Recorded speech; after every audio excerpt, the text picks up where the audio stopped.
ಪೂಜಿಸಬೇಕು, ಆರಾಧಿಸಬೇಕು ಎಂದು ಅಪೇಕ್ಷೆ ಉಳ್ಳವನಾಗಿದ್ದ. ಇದನ್ನು ಅವನ ಮಗ ಪ್ರಹ್ಲಾದನು ಒಪ್ಪಲಿಲ್ಲ. ಪ್ರಹ್ಲಾದನು ದೇವನೊಬ್ಬನಿದ್ದಾನೆ, ನಾವು ದೇವರಾಗಲು ಎಂದು ಸಾಧ್ಯವಿಲ್ಲ. ನಮ್ಮೆಲ್ಲರನ್ನು ಮೀರುವ ಶಕ್ತಿಯೊಂದಿದೆ, ಆ ಶಕ್ತಿಗೆ ಎಲ್ಲರೂ ಶರಣಾಗಬೇಕು ಎಂದು ಹೇಳಿದ.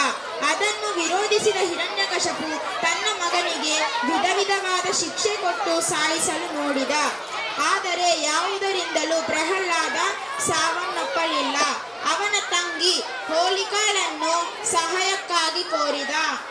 ಹೋಲಿಕಾ, ನೀನು ನನಗೆ ಸಹಾಯ ಮಾಡುವೆಯಾ ಎಂದು ಕೇಳಿದ. ಅದಕ್ಕೆ ಅವನ ಸಹೋದರ ಅದೇನೆಂದು ಆಜ್ಞಾಪಿಸು ಎಂದು ಕೇಳಿದಳು. ಅದಕ್ಕೆ ಹಿರಣ್ಯಕಶಪು, ನೀನು ಬೆಂಕಿಯಲ್ಲಿ ದಹಿಸದಂತಹ ವರ ಪಡೆದಿದ್ದೀಯಾ?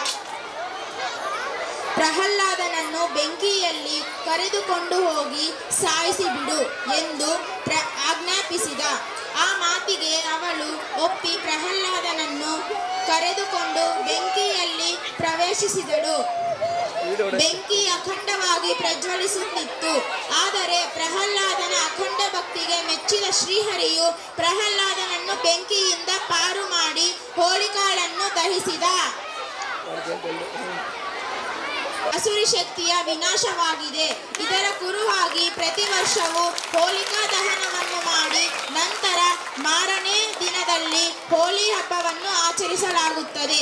ಹೋಲಿ ಹಬ್ಬ ಜಾತಿ ಧರ್ಮ ಭೇದವಿಲ್ಲದ ಎಲ್ಲರನ್ನೂ ಒಂದುಗೂಡಿಸುವ ಜಾತ್ಯತೀತ ಹಬ್ಬವಾಗಿದೆ. ಎಲ್ಲರೂ ಸಂಭ್ರಮ ಸಂತೋಷದಿಂದ ರಂಗು ರಂಗಾದ ಹೋಲಿ ಹಬ್ಬವನ್ನು ಆಚರಿಸಲಾಗುತ್ತದೆ.